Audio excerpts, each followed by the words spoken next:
Hi everyone, welcome back to my channel. I'm Carrie and this is my husband Reed if you are new here. And today we have a new addition with us. This is baby Ellie. And if you watched our last video, you saw a little bit of our birth story and that experience that we went through. Now we're what, 3 weeks postpartum? Going into 4. Going into 4. So we're at the end of week 3 with baby, and we're just we want to kind of just update you on our life and everything that's been happening and how it's been going. And yeah, so why don't we just get started? So many of you watched our birth video and you're probably wondering, well, how are the two of them handling being parents for the first time? And it's not going well. Just joking. It's going as well as it probably could be. Yes. For people that have watched kids before and have brought babies into this house and had to babysit them, this is totally different because the child never leaves. Yes, you can't just give them back. You can't give them back to the parent because cry. that would just be giving them back to one of us. But we're very fortunate to have had that experience and probably being a little bit more mature in this process of having kids. We understand what needs to happen and what it takes to be able to withstand, I think, the things that a new baby throws at you, especially when your routine has been set for all these years. So for me, let's just go through a few things that have changed in my life. One, what's changed? Interrupted sleep. So I started going back to work about a week after Ellie came home, which was a little rough because you're just starting to get used to the waking her up every couple of hours to feed. You're not really sleeping all that well in between because you're worried that the person is still alive. I found myself kept just having to go to her crib to check to make sure she was breathing. Like when she would just do this, then it made me happy because I was like, okay, she's alive. She's still alive. I don't care that I just kind of disrupted her. I'm just needed to check to see she was still there. But I went back to work about a week after and it was tough to kind of get used to that. Carrie was good. She kind of let me sleep for a little bit longer at a time, but I had to get used to waking up a little earlier than I was to do the morning feeding before I went to work, which oftentimes if we let her wake us up, it was like around 4:30 or 5 o'clock. And then it's really hard to go to bed after that because you're up with her for over an hour, you know, feeding, changing, rocking her back to sleep, that kind of thing. So it was rough, I think, for me in the beginning, you know, going from getting maybe a solid 7 hours of sleep to maybe an interrupted 5, you know, maybe 6 if I'm lucky. So that took a little getting used to. And then of course being away from home. So, you know, having Carrie here as a full-time mom for right now has been great because I know that I can leave with confidence in the morning that she's going to be here to take care of her daughter. It's not like we have to shuffle her off to a babysitter. But it still sucks for me because you're sitting in an office or in meetings and I think about Ellie and I look at photos and I wonder, okay, I hope everybody's doing okay at home. I hope she's okay with the baby by herself and, you know, able to still do things in between. Because I know you get into this kind of manic routine with a new baby where it's constantly like eating, changing, putting them back to sleep, eating, changing, putting them back to sleep over and over and over again. She's snoring right now, by the way. So we're, you know, in the midst of getting used to that, and I was only home for a week before I had to go back to work. So that was a little rough. And then of course finding time to do like your things. So when you come home, there's still dishes to be washed and clothes to be put away, and you know, I sometimes still have work to do, or you still want to work on some things on the side or pay the bills or check the mail, and that kind of stuff kind of gets put on pause, and you're having to juggle that in between everything else to take care of this person next to you.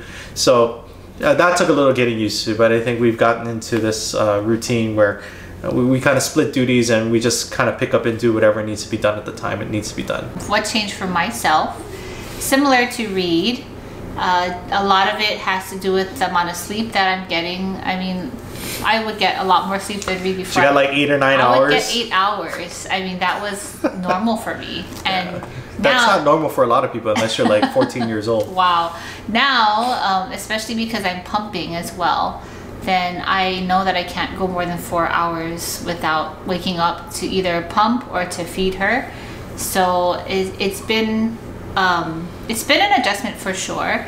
But I do find that, you know, once I do, like either when I'm feeding her or when I'm carrying her, I do feel like the energy comes back And maybe that's just because, you know, I'm just so happy that she's here, or I don't know why, but so I don't feel like I'm super dead tired to the world, but it definitely has been an adjustment. And you know, not every day has been easy. I think there were some moments of tears and frustration because of being so tired. Mostly a couple of times. Ellie and myself too, but you know, I think it's like there's definitely a learning curve to this whole thing. And then the second thing, of course, as every mom knows that decides to breastfeed, that breastfeeding is not the glamorous, like it's not what you think it will be. When you hear about it and you're like, oh yeah, I'm just gonna breastfeed when I'm, you know, I have my baby. And I knew that it was gonna be hard, I think, coming into it, because that's what everyone says, like it's really hard and it can be painful. And for me it was, and it's not the most enjoyable thing in the world yet. Because we're still only 3 weeks in, so I'm getting used to it. But the first couple of days were rough. Like if you saw my last vlog, literally I had scabs on my nipples because it just, I didn't know how to do the latch and she didn't know how to do the latch, and so TMI. She just, you know, was chomping, and so I really had to let them heal before I continued. But now we're in a better place, and so the kind of routine that we have with the breastfeeding and pumping is like I'll breastfeed most of the day, and then I'll breastfeed part of the day.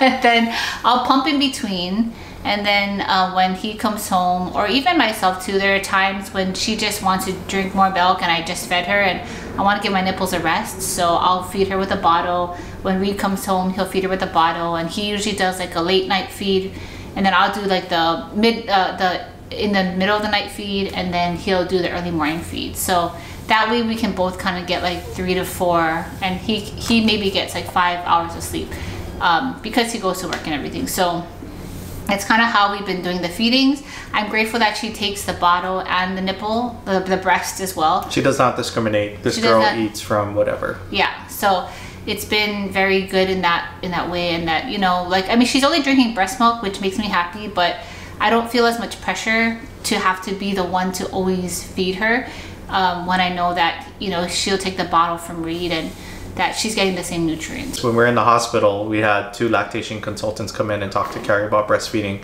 By the way, they don't talk to the husband, so husbands don't expect to get conversed with. But anyway, wow, they came a little salty about they came to talk to Carrie about breastfeeding, and you know, everybody, I think we learned through this process, has a different opinion about breastfeeding. And formula. And formula, people we were getting scolded for having a pacifier. I mean, there's a different belief system, especially from a lactation consultant, where they believe it should totally be all on the boob. 100%, yeah. And you shouldn't really supplement if you don't have to, right? I mean, even in the beginning when Carrie's nipples were obviously getting torn apart by Ellie, the lactation consultant was still like, put her on the boob, and you know, there wasn't a... Just trying to squeeze my milk out. There wasn't like a rest period.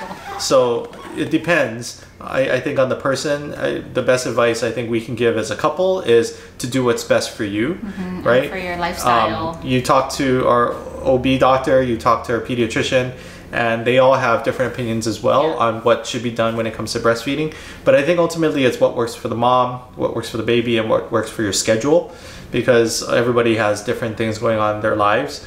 And not everybody's able to just, you know, breastfeed 100% of the time, you know, all day, every day. And it's exhausting for the mom too, to have to go through that. Our goal really is to just make sure she's fed and that she's healthy. And so I'm able to do that with the breast milk, which is, I think, the main thing for me. I'm happy that she's 100% breast, or she's fed. We haven't used formula since the first week. So I like that.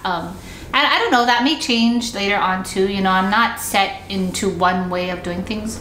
I've learned through this process too that like you kind of just have to go with the flow of things sometimes, and it's not always going to be how you thought it would be, but at the same time, you know, I'm just trying to enjoy it and just trying to not be so rigid into what I think should happen every step of the way.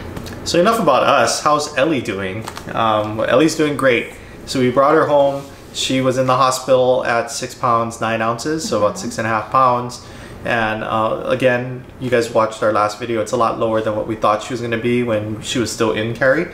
And then babies lose weight, right, in the first few days. First week, yeah. Because they're not really getting the nutrients they need. The breast milk has not come in yet. They're just drinking colostrum from her boob, and so it's not enough to sustain their weight. So they actually lose a few ounces. When we brought her home and we took her to the first doctor's appointment, like she had almost gained it back. And then by the time she went for a 2-week visit, now she's closer to 8 pounds. Yeah. So she it's probably actually is 8 pounds now. Yeah, she's probably over 8 pounds actually, but I think it's a testament to the fact that as a woman, you let your breast milk come in, and then, you know, we're constantly worried about making sure that she gets enough and she's fed to the point where she's full and she can sleep. And it's helped with good weight gain in the first several weeks. And, you know, now she feels like more of a solid human being than she was when we first brought her home, where she's just very fragile. She's still fragile, but you know what I mean. And Ellie's doing great. I think she's adapted to our lifestyle. She's adapting slowly. Yeah, she has. This is actually her second time on camera, so she hasn't really adapted to this part about our lifestyle. But you know, I guess she will. Her mother is on YouTube. We enjoy having her here. You know, she's fun when she's awake. She's a very alert baby. I don't know if you can see now. Yeah, so she's very active when she is awake. And well, she's getting so big so fast, and I realized that, you know, and everyone, like a lot of comments that have come through, and you know, thank you so much for those of you who have commented or just congratulatory messages. Yeah, giving us really sweet messages. And a lot of what people said is like, just really enjoy this time because it goes by so fast. And I'm already noticing that she's changing, you know, within weeks of just getting to know her and just being born. So I can imagine what it will be like as she gets older, and you know, just watching her grow, because I can just imagine how fast that goes. So we're just trying to enjoy every moment, even the tough moments of you know, when we're tired or we're changing her or she pees on the changing pad or all of those kinds of things that have happened. But we just know that it's not gonna last forever, right? And that's why we have to cherish all these moments.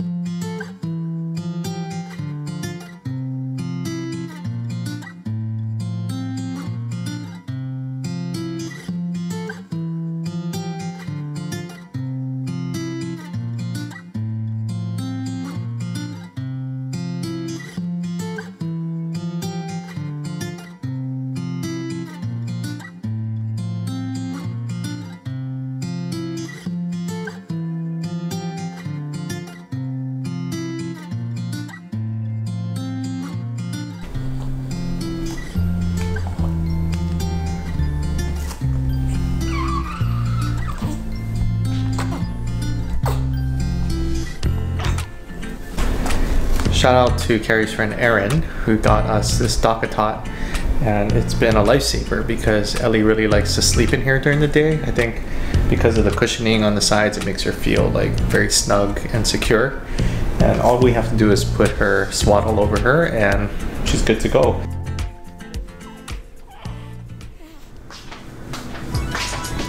So I thought I'd make some lactation cookies today, just so I can have some for my milk production. And the main ingredients when you're making anything for lactation purposes, I believe, are the flaxseed meal. This is really important, and oats, and the brewer's yeast. This too is really important. These two we were able to find at Down to Earth. So I don't know if we have to go somewhere specific for these products, but that's kind of where we went for those two things. But everything else is just regular cookie ingredients. But yeah, let's just get right into it.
So these cookies are going in at 350 degrees for 12 minutes. So right now we're feeding Ellie. This is going to be her probably dinner feed until we get to Carrie's parents' house tonight, which is where we're going for dinner to celebrate her dad's birthday. Like Carrie had mentioned earlier, if we're not breastfeeding, and by we I mean I'm not breastfeeding, if Carrie's not breastfeeding, then we're doing bottle feeding, and that's my primary responsibility if I'm home, is to feed her with the bottle. It's increased, I think, since we first brought her home and Carrie started pumping. We were doing about 2 ounces per feeding. Last night at about 4:30 in the morning, or this morning actually at 4:30 in the morning, that was the most I've seen her feed in one sitting. She drank over 4 ounces and I was very impressed.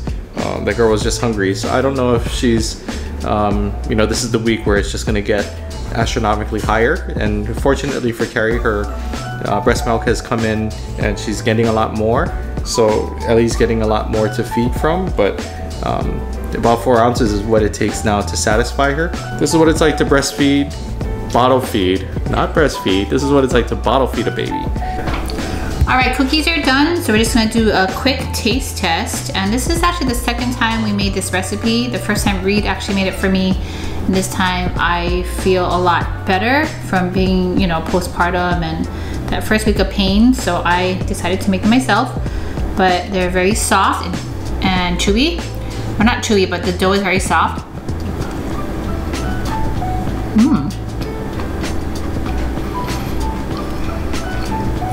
It basically tastes like a chocolate chip cookie. I can taste the brewer's yeast though. It gives it a different flavor for sure, but that's what makes it a lactation cookie, and hopefully will give me more milk. And Reed likes them too, but he doesn't lactate. But thank you.